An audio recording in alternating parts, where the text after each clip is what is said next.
Henry Kissinger, without a doubt, has undoubtedly been the most important and influential Western politician of the last 70 years. Mediator, deserving Nobel Peace Prize for some, fierce butcher for others, in reality, it was neither of the two things or at the most both. The point is that this kind of moralistic budget risks leading us completely astray. Henry Kissinger was indeed the architect and commander-in-chief of super-imperialism, which is the imperial project aimed at ensuring, on one hand, the dictatorship of the dollar, and on the other hand, global military projection, in order to guarantee the hegemony of US financial oligarchies over the entire planet. And in order to pursue this plan, war and peace were skillfully administered. Kissinger is a wise pacifist, as he believes that a conflict between great powers would hinder the success of super-imperialism, and also a fierce warmonger, always ready to resort to violence to prevent other countries from pursuing sovereignty and democracy, and thus hinder the hegemony of the financial oligarchies with stars and stripes. A highly sophisticated plan that has deeply influenced all the major historical events of the last 50 years, and which today, all in all, appears increasingly clearly as an unrealizable dream. Kissinger's departure, therefore, from this point of view, takes on a symbolic value that goes well beyond the news and seems to seal the definitive failure of Washington's imperial and hegemonic ambitions. The question now is, what will come next?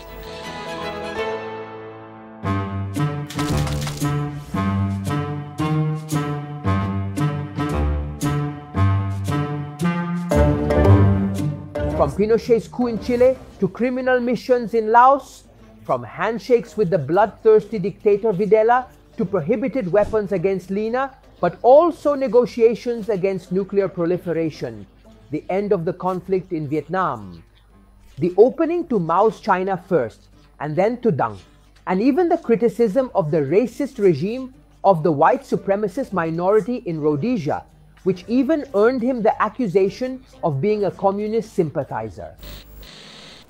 Come on, don't bullshit me. There is no significant event in the history of the last 50 years in which Kissinger has not played a leading role, and all in all, not always necessarily harmful, at least for the concrete consequences it brings. On the other hand, Kissinger's actions were not driven by some extremely dangerous visionary and totalitarian ideology, like any Annalena Baerbock or Emma Bolino, but by the staunch defense of the selfish interests of a tiny class of oligarchs. And to defend someone's material interests, dreams are unnecessary. We must confront reality, even when we don't find it appealing.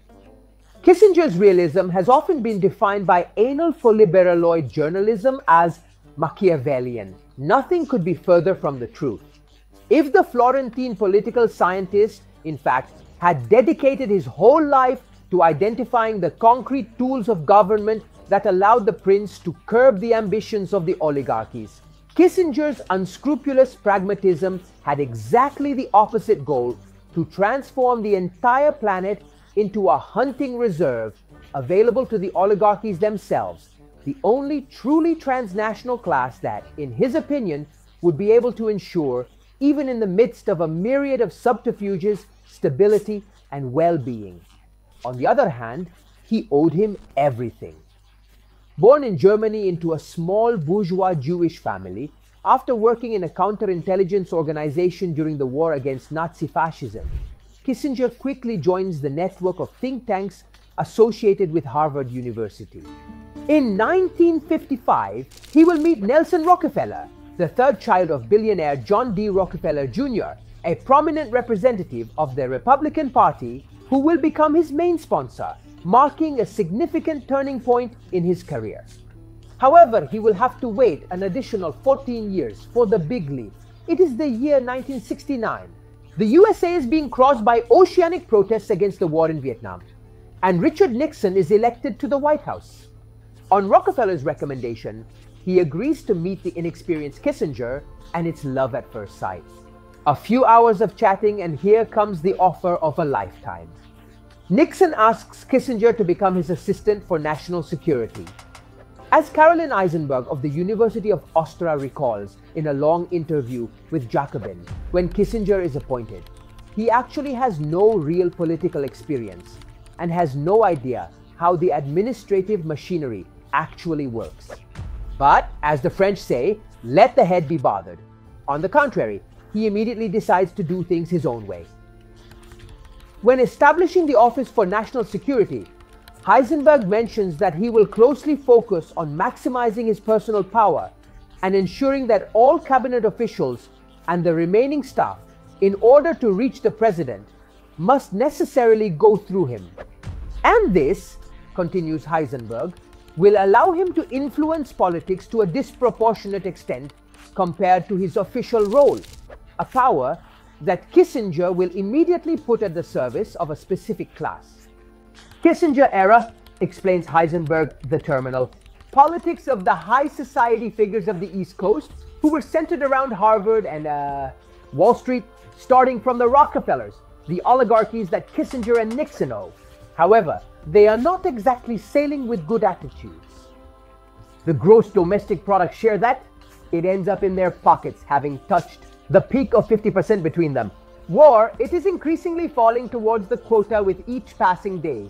30%, a few percent points more than quota that concludes in the pockets of unionized workers. In 1935, 230 was 5 times more. And the international situation, between the humiliation that the USA is undergoing in Vietnam and in general the outbreak of anti-colonial struggles, supported or not by the Soviet Union, and in good, a portion of the globe is increasingly posing a threat to Washington's primacy. To support the global hegemonic ambitions of national oligarchies require a Copernican revolution. The Copernican revolution possesses a precise designation: end of the Bretton Woods system and the convertibility of the dollar into gold. It is the necessary precondition to allow that will only commence to transpire on a massive scale a few decades subsequently.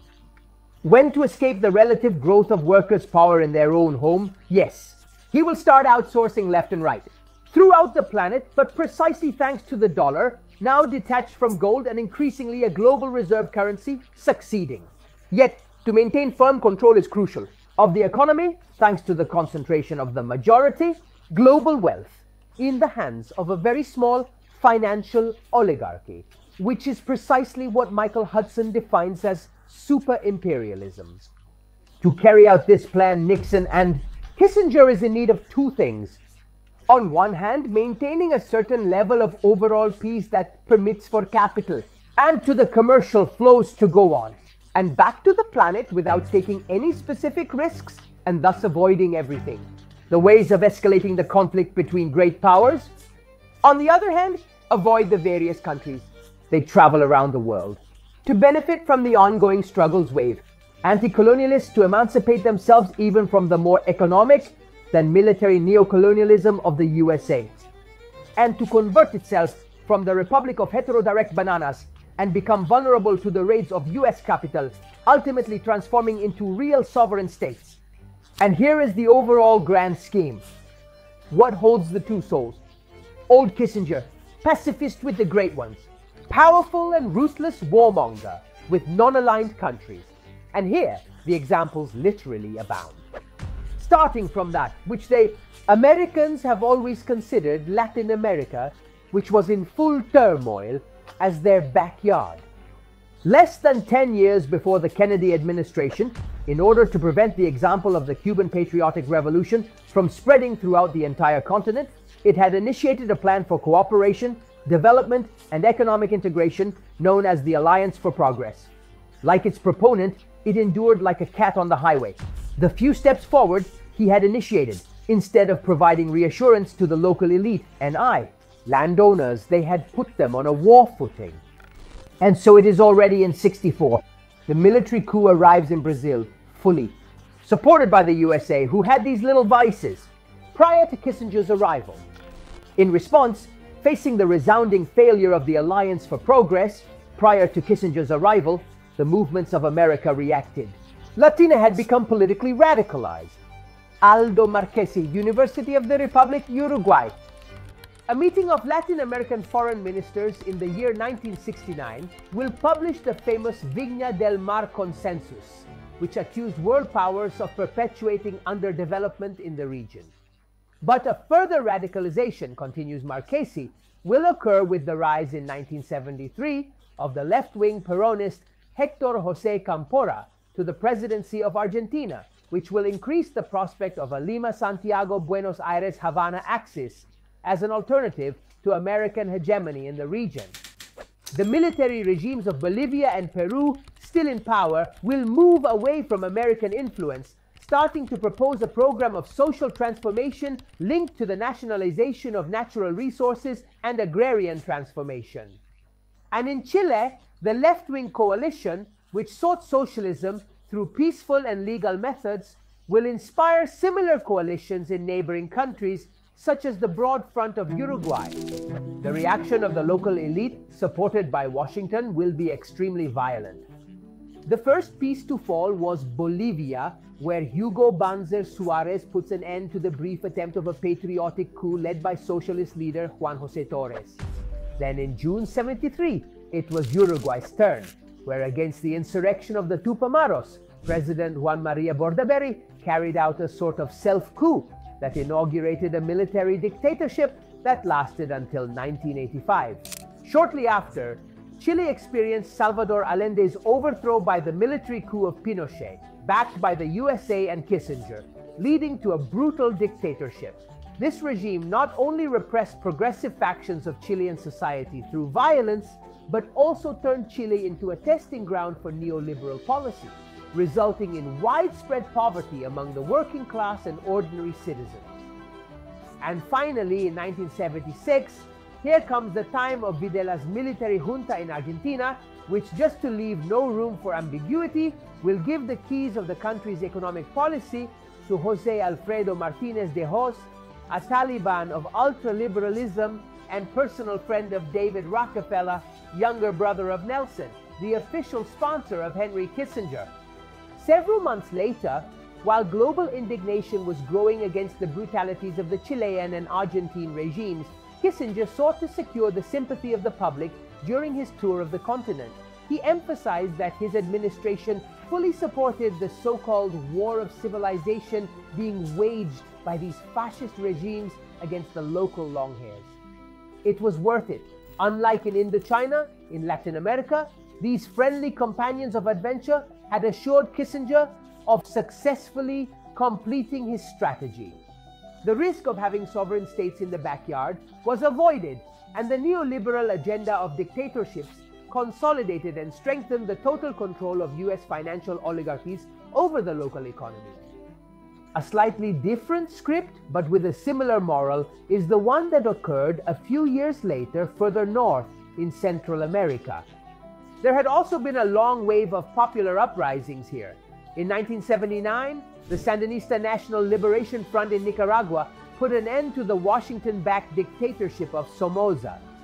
In 1980, in El Salvador, 5 left-wing organizations had formed a coalition and had given birth to the Farabundo Martí National Liberation Front.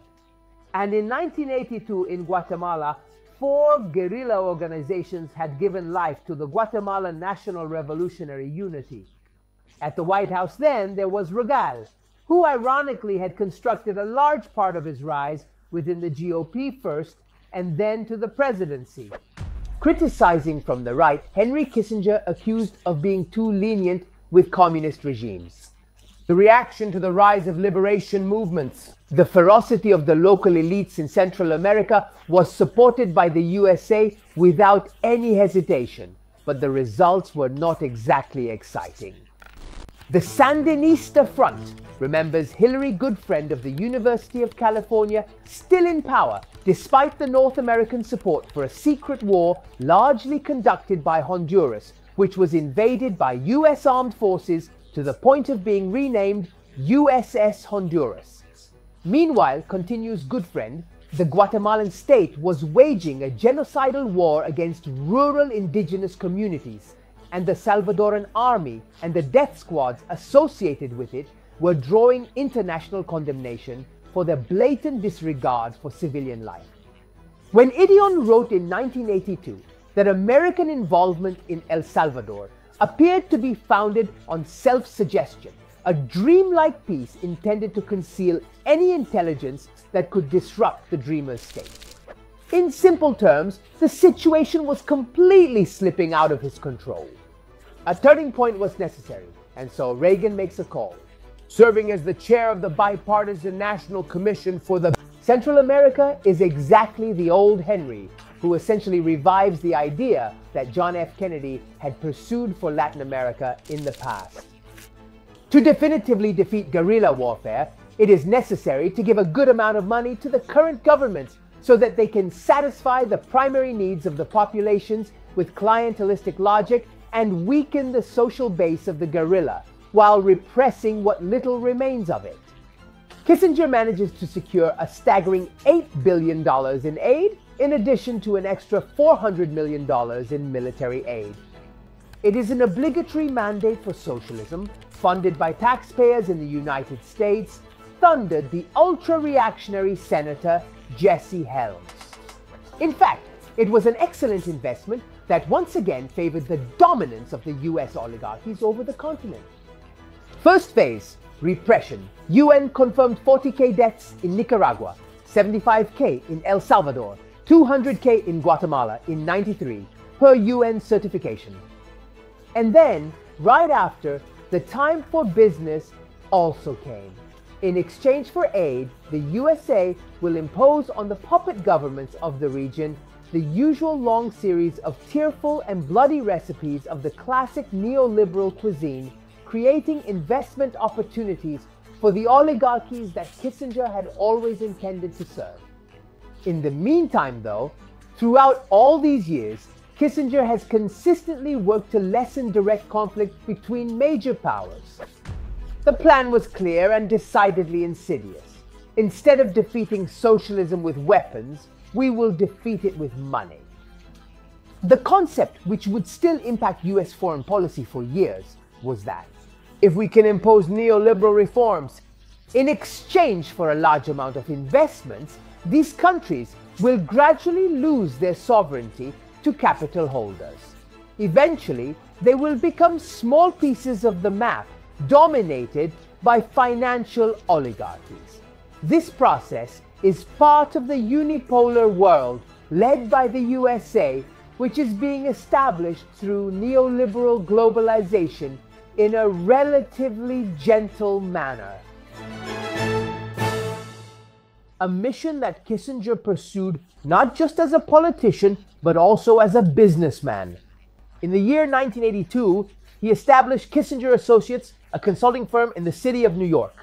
In the upcoming decades, he'll aid the large US capital in global business, directly leveraging Kissinger's extensive network of contacts around the world. Goldman Sachs to finance the operation, business will go so well that Kissinger will repay the debt in just 2 years instead of the estimated 5-year time frame. Actually, in the year 1982, Mexico declares that it is unable to repay its foreign debt, and within a few months, several dozens of other countries follow the same action.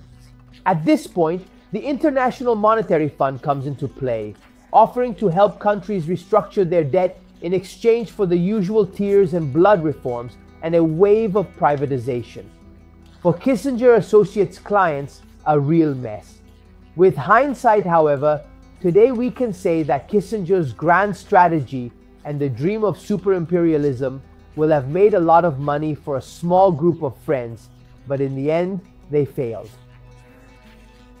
China has not fully embraced the path of neoliberal counter-revolution, but contrary to Kissinger's hope, it has used foreign investments to strengthen its independence and sovereignty rather than destroy it, thus maintaining its independence and sovereignty.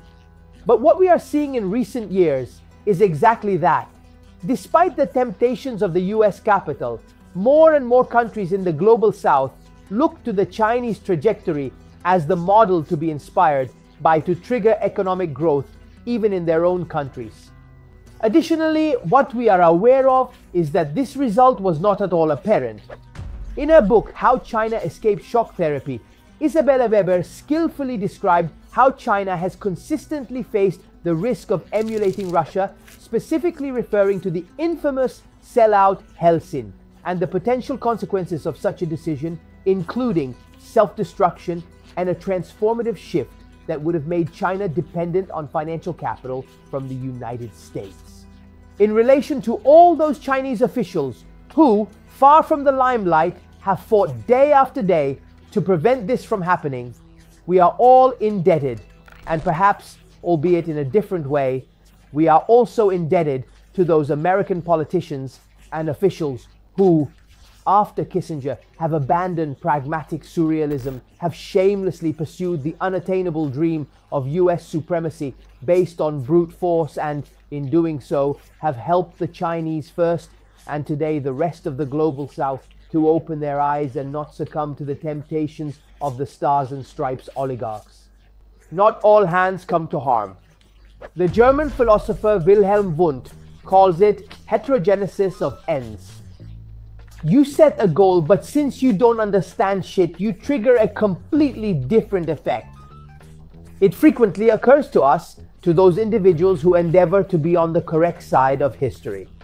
For this reason, a real and proper media is essential to guide us and not fall into the traps of the 1% propaganda.